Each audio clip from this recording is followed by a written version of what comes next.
Tim Jones is the current Speaker of the House. He has threatened to sue me on numerous occasions and refuses to come on the show to discuss the issues of the day. Then I found out that a group of people are praying for him.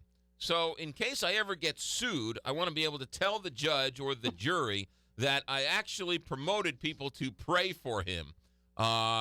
Christine McDonald, welcome to Big 550 KTRS here in St. Louis. Thank you so much. All right, Christine, who are you with?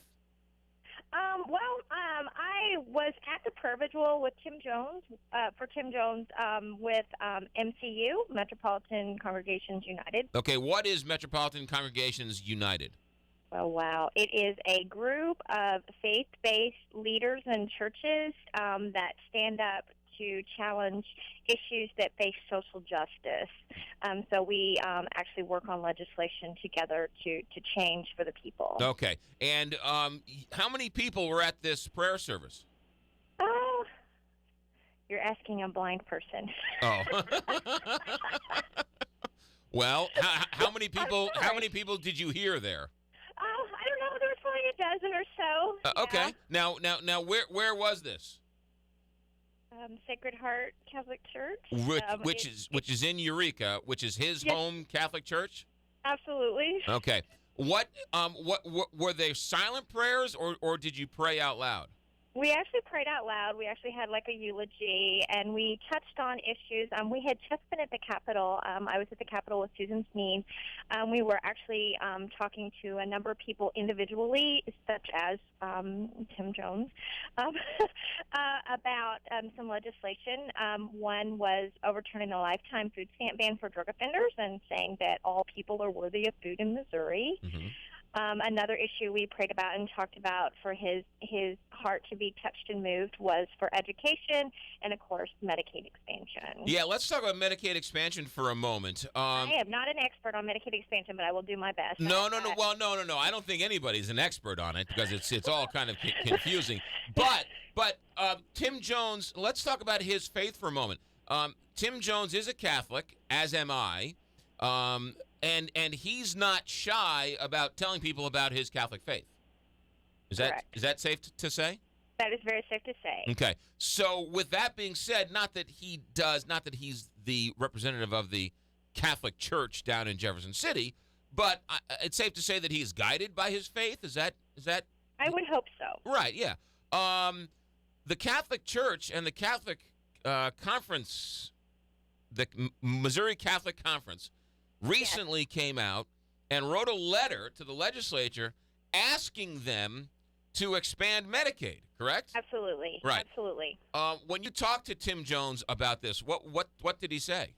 I have never talked to him one-on-one about this particular issue. I'm sorry. Mm-hmm. That is not the category that I represent. I represent the convicted felons for the drug offender-specific legislation. Gotcha. But it is kind of interesting in that his church is lobbying to expand Medicaid. Absolutely. There are people dying that are unable to tap into the Medicaid program, and we're spending bazillions of taxpayers' dollars doing triage, if you will. So we wait until they're in crisis to provide services, and then we get them out of crisis, and then they're back to not being able to get any kind of services because they can't get on Medicaid because they don't make enough, because they're homeless or because they make just above poverty, so they're working poor, and so there's just this tremendous imbalance of services that in the long run costs lives, is unjust and inhumane to our people, and lastly, it costs taxpayers money. Christine, it's a good thing you're not an expert on this stuff. I'm sorry. No, it was quite all right. You want to come and do my job? No, thank you. So when the group told Tim Jones that they were praying for him, what was his response? I have not heard a response. I don't know if he had a response. If he did, he did not direct it to me. Right, sure. Yeah, I actually am what they consider an expert on legislation when we talk about ex-offender reentry and homeless addiction and those issues. And so I've been working on overturning the lifetime food stamp ban for convicted drug felons. A pedophile murderer can receive food stamps in Missouri, but anybody that has a nonviolent drug offense is banned for life from food stamps. And so that is the area I have worked on for the last 6 years on legislation. You any closer to getting that passed? Well, we're further than we've ever been. He actually, we were talking to his chief of staff that morning before the vigil, and Tim Jones actually passed it on to committee, and it has a hearing Monday at 2:00. Right. So it's interesting. So in the state of Missouri, if you're a pedophile,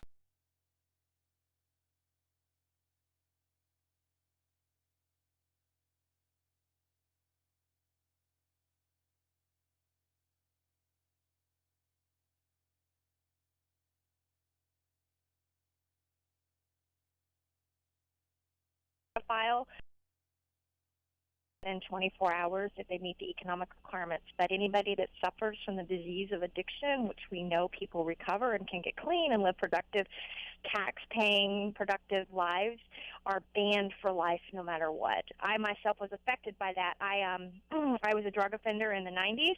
I got clean and sober, and into my recovery a couple of years, I got pregnant. And in my pregnancy, I had complications. I had a choice of medication for the life of my unborn child, or I had a choice of choosing between the life of my unborn child or the medication that would stop the sudden blindness that was caused by inflammation in my brain and eyes. I chose my unborn child's life. And when I got, after the birth of my child, they administered medication, and it was too late. I had to have both of my eyes medically removed. So I left the hospital with a newborn baby, completely blind, and unable to return to my job. And I learned at that time, and I had been a tax-paying member of my community, and I learned at that time that I was part of this lifetime ban. Wow. That is a story. How long has this ban been in effect? In 1996, in the war on drugs, which I think we can all agree has not worked very efficiently.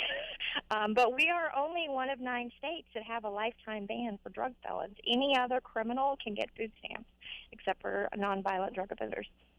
And so you and your fellow friends, I guess, prayed outside of Most Sacred Heart Catholic Church in Eureka. And was he there? He was not. He was at the Capitol. We had been at the Capitol all day, and we left straight from the Capitol right after he had pushed the food stamp legislation onto committee. We left and went straight over to set up for the prayer vigil. That was really interesting, Christine. Wow. How are you doing now?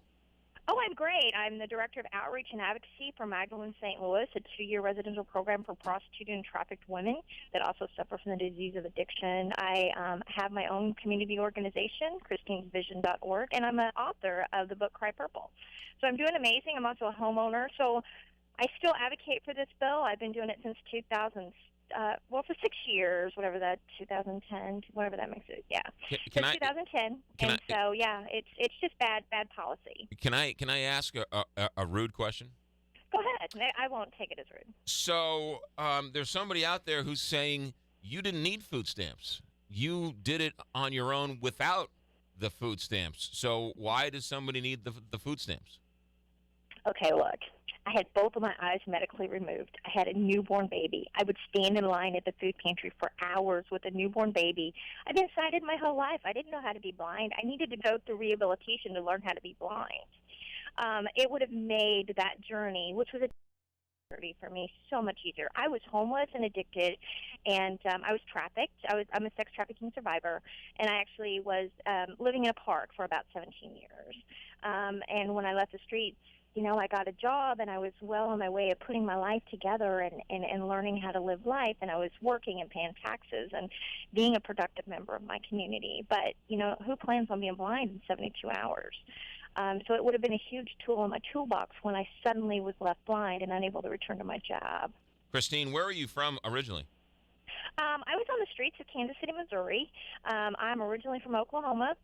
but I've been in St. Louis for about 3 years now. Well, Christine, what's the website and what's your organization and how can people get a hold of you to help? Well, I am with Magdalene St. Louis. It's magdalenestl.org, and we work with trafficking victims. And you can contact MCU, Metropolitan Congregations United, to get involved with the political fight for social injustice. Christine McDonald, you are an inspiration to us all. Thank you very much for your time. Good luck. Thank you so much. You got it. Bye. And you know what? There might be a little prayer or two from all of us who heard that for Christine. Yes. That's about as interesting a story as I've heard in a long time. That is a true story of survival right there. How, if you're an elected official. Living on the streets for 17 years. If you're an elected official. Drug addicted, and then. If you're an elected official, and this woman comes up to you and tells you her story, how do you not vote for what she's asking for? Mm-hmm. How is that possible? That's just amazing to me. Wow. And she's giving back. Look what she's doing. And she couldn't be happier. Yeah. Wow. She's fighting for the people who need the help. That is one for the ages. 7:31 here on the Big 550 KT.